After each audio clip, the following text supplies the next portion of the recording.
Good evening, and welcome to another Fireside lyric reading. This time, I will be reading Trapped in the Drive-Thru by Weird Al Yankovic. I do hope you enjoy it. Let us begin.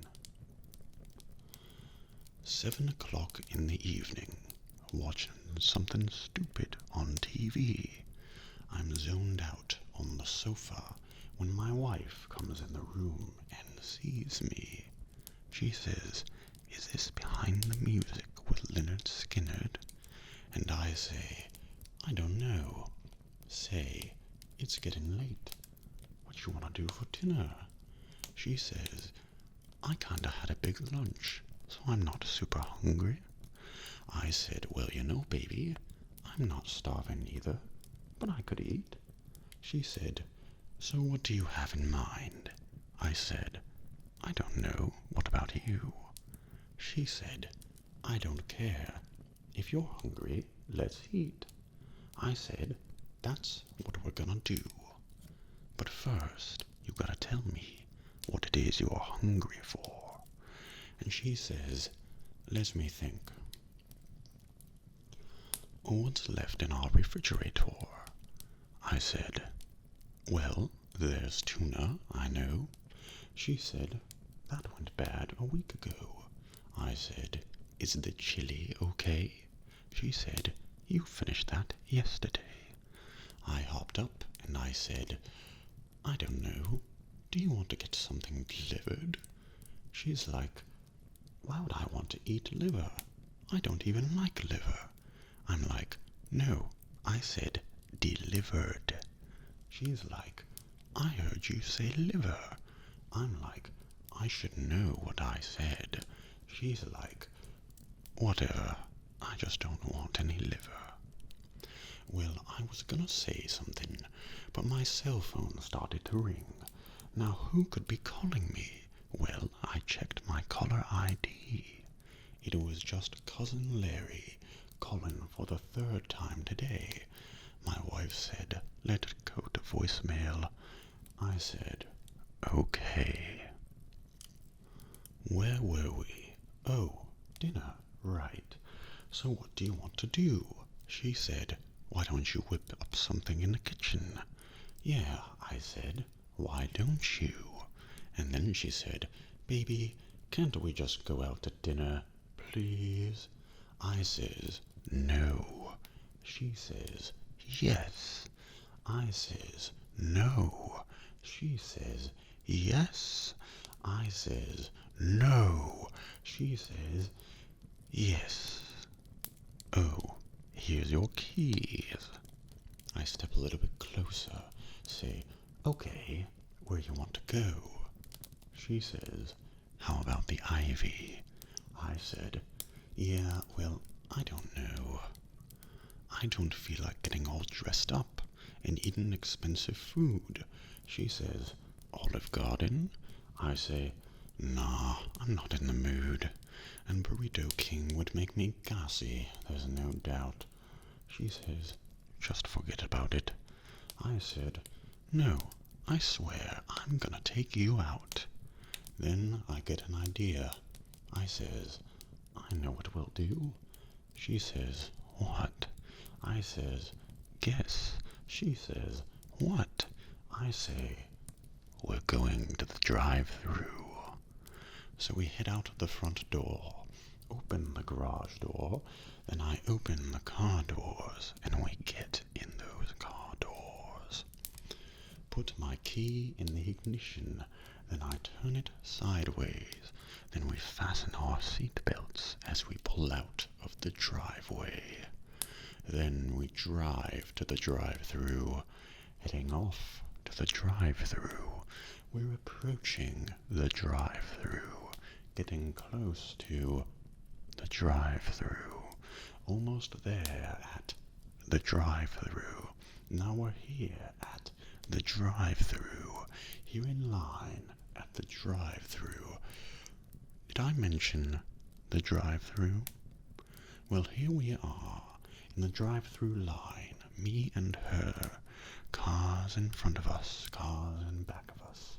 or just waiting to order? There's some idiot in a Volvo with his brights on behind me. I lean out the window and scream, "Hey, what you trying to do? Blind me?" My wife says, "Maybe we should park. We could just go inside." I said, "I'm wearing bunny slippers, so I ain't leaving this ride." Now a woman on a speaker box is saying, "Can I take your order, please?" I said, "Yes, indeed, you certainly can. We'd like 2 hamburgers with onions and cheese." Then my wife says, "Baby, hold on. I've changed my mind. I think I'm gonna have a chicken sandwich instead this time." I said, "You always get a cheeseburger." She says, "That's not what I'm hungry for." I put my head in my hands and screamed, "I don't know who you are anymore." The voice on the speaker says, "I don't have all day." I said, "Then take our order and we'll be on our way. I want to get a chicken sandwich, and I want a cheeseburger too." She's like, "You want onions on that?" I'm like, "Yeah, I already said that I do.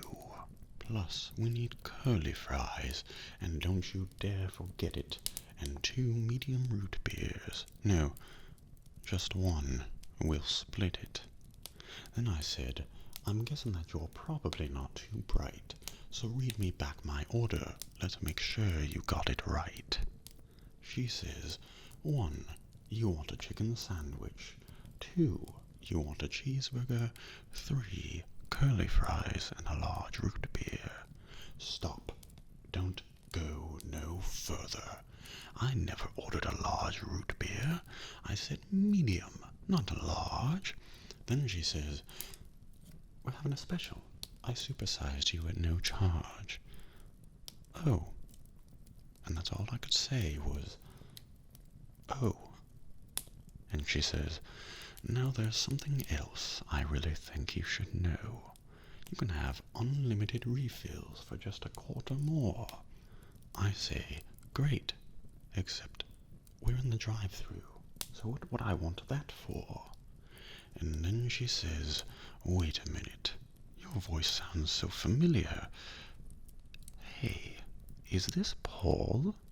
And my wife is all like, "No, that ain't Paul. Now tell me, who is this Paul?" She says, "Oh, he's just some guy who goes to school with me. I sat behind him last year, and I copied off him in geometry." I said, "I know a guy named Paul. He used to be my plumber. He was prematurely bald, and he moved to Pittsburgh last summer. He also had bladder problems, and a really bad infection on his toe." And she said, "Mister, please, you can stop right there. That's way more than I needed to know." And then we both were quiet, and things got real intense. And she says, "Next window, please. That'll be $5.82. So we inched ahead in line, moving painfully slow. I got a little bored, so I turned on the radio.